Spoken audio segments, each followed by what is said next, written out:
I am 101 years old. 101. Most people don't live this long. Most of my friends are gone. My husband is gone. My sisters are gone. Even my enemies are gone. And a few years ago, I thought I was going to join them. It wasn't dramatic. There were no final speeches, no bright white light, no angels, just a quiet hospital room, the kind where time feels slow, thick, heavy. I remember the smell of disinfectant, the scratchy blanket on my legs, the sound of a machine counting my heartbeats like it was counting down. Beep, pause, beep, pause. I was 98 years old. The doctor said, "Prepare the family." That's when I knew this might be it. And in that moment, something strange happened. I didn't think about my house. I didn't think about my bank account. I didn't think about the awards on my wall. I thought about a summer day in 1962. I thought about a fight with my daughter in 1987. I thought about a phone call I never returned. When you are about to die, your mind does not show you your achievements. It shows you your unfinished love. And that night, I realized something that took me almost a century to understand. We do not fear death, we fear regret. If you are young, please sit with me for a while, because I have buried almost everyone I loved. I have made terrible mistakes. I have loved badly. I have chosen money over moments. I have said cruel things I cannot take back. And I want to tell you what I saw when I thought my life was over. My name is Margaret. I was born in 1924. No internet, no television in my home, no phones in our pockets. I grew up during the Great Depression. We were poor. Not the kind of poor you post about, the kind where you count potatoes before cooking them. I fell in love at 19, married at 21, had 3 children before I was 30. From the outside, my life looked normal, respectable, but inside, I was often afraid. Afraid of not being enough, afraid of losing what I had, afraid of being alone. And fear makes you make strange decisions. You young people think you are confused. We were confused too. We just didn't talk about it. Lesson 1. I thought I had time. When I was 35, my mother called me almost every Sunday. I was busy, 3 children, a husband building his business, laundry, church, dinner, bills. Sometimes I would see the phone ring and let it ring. I would say, "I'll call her tomorrow." Tomorrow. Such a beautiful lie. One afternoon I finally picked up. She said, "I miss hearing your voice." I laughed. I said, "Oh, Mama, I'm just busy." Busy. That word has destroyed more relationships than anger ever has. 3 months later, she had a stroke. I drove to the hospital. I remember the hallway, the pale green walls, the smell. She could not speak anymore. She looked at me, and tears fell from her eyes. I held her hand and said, "I'm here." But I was not there when she needed conversation. I was not there when she felt lonely. I was not there when she wanted simple time. She died 2 days later. And do you know what hurt the most?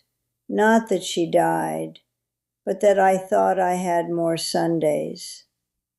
When I was lying in that hospital bed at 98, I saw her face clearly, not from when she was young, from that hospital bed, silent, looking at me. Young people, listen carefully. Time does not end loudly. It ends quietly. Psychologically, we live with something called the assumption of continuity. We believe today will repeat itself, that our parents will stay parents, that our bodies will stay strong, that love will stay available. But life does not repeat. It moves, and one day it stops. If your mother is alive, call her. If your father is alive, ask him about his childhood. You think you know their story. You don't. One day you will crave one more ordinary conversation, and there will be silence instead. When I thought I was going to die, I did not wish for one more vacation. I wished for one more Sunday phone call. Lesson 2. I chose security over love.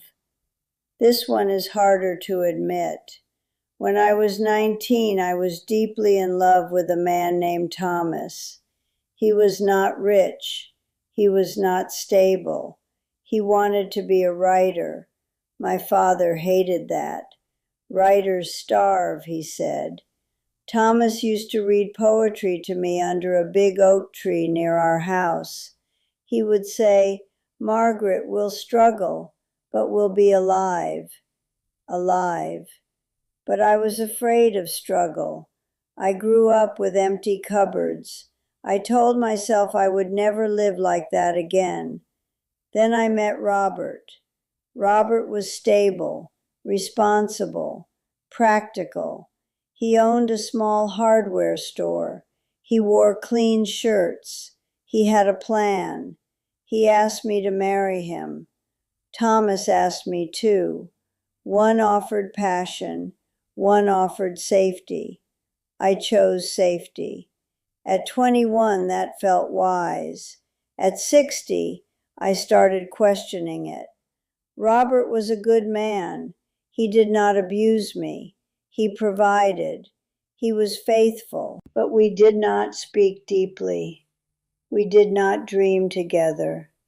We survived together. There is a difference.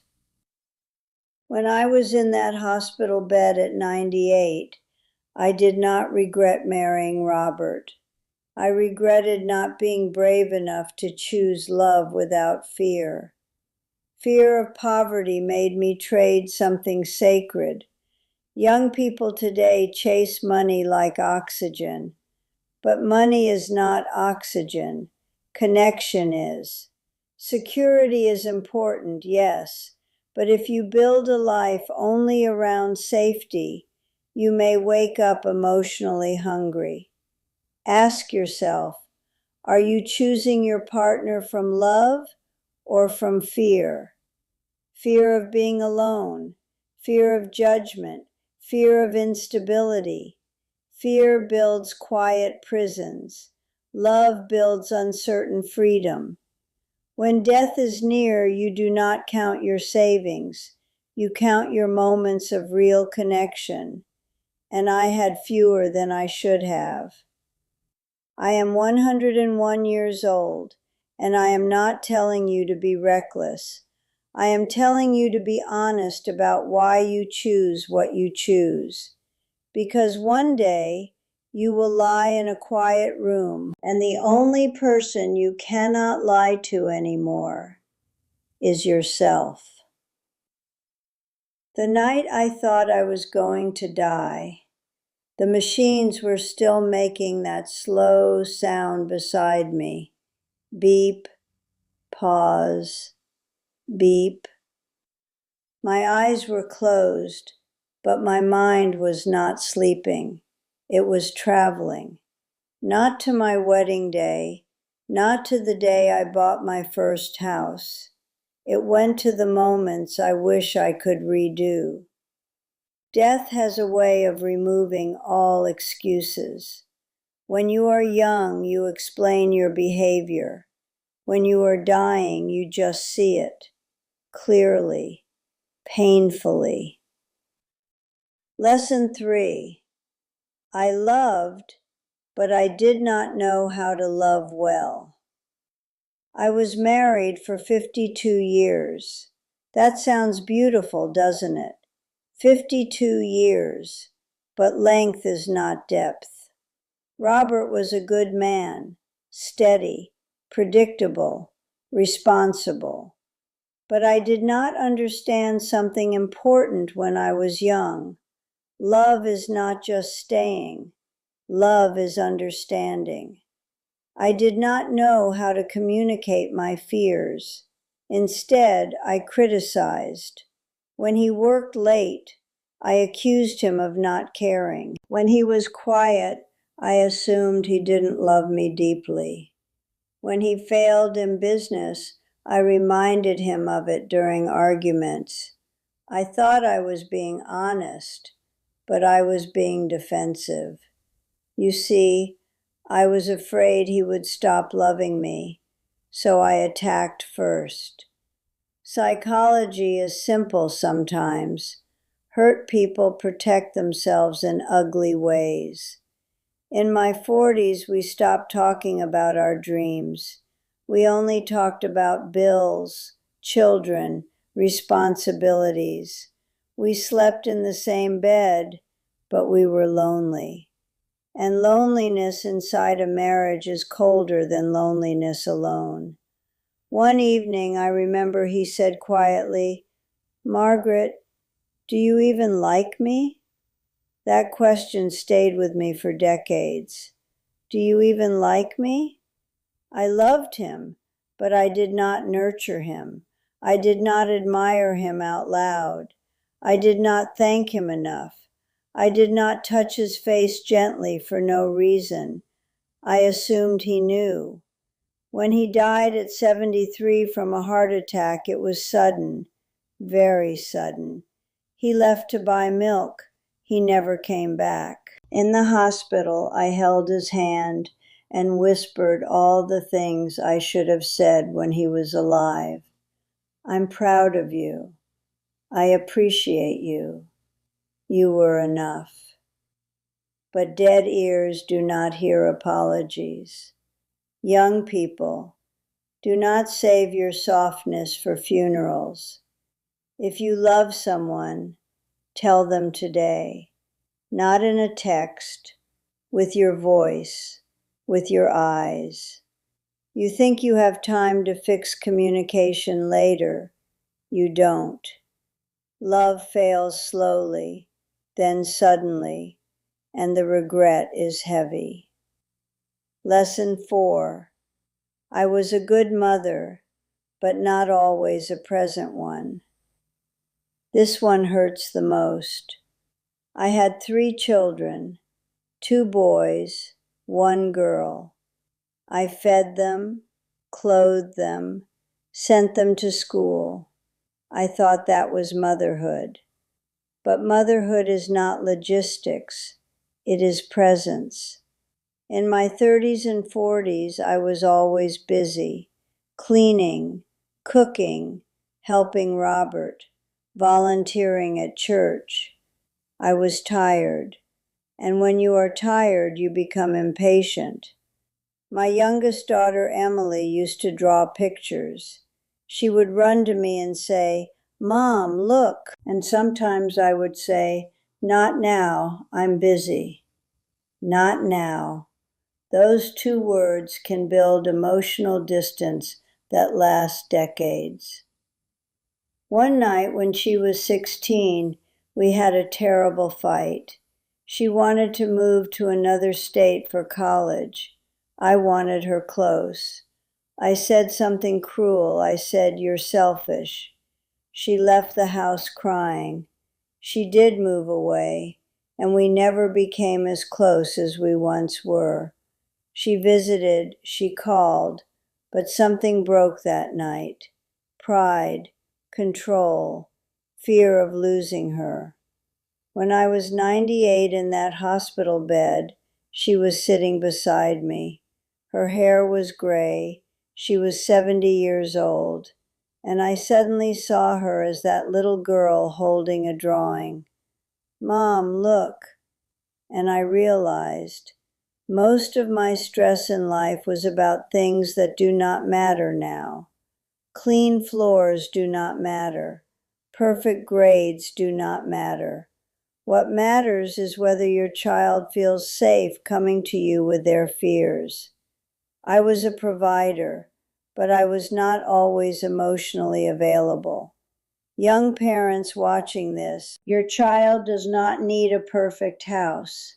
They need your attention when they speak. Look at them when they talk. Put the phone down. One day they will stop showing you their drawings, and you will miss it more than you can imagine. Lesson 5. Money is a very convincing lie. After Robert's business started doing well in our 50s, something changed in me. I finally felt safe. Safe from poverty, safe from instability, and safety feels good. But then safety became obsession. We started upgrading everything. Bigger house, better car, more furniture. I started comparing. Comparison is poison disguised as motivation. My friend bought a lake house. Suddenly my house felt small.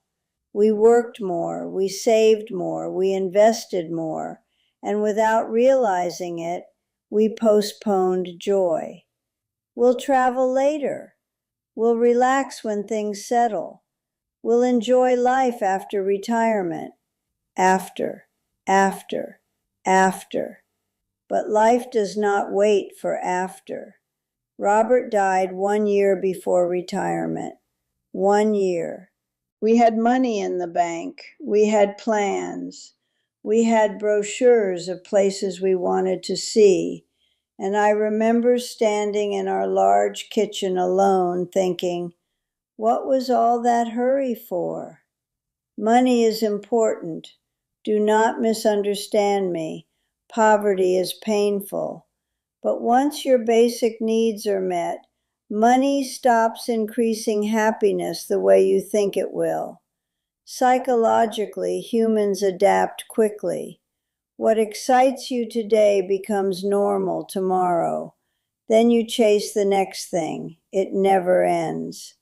On my hospital bed at 98, I did not think about my investments. I thought about a picnic we once canceled because Robert had to work. I thought about a dance we skipped because we were tired.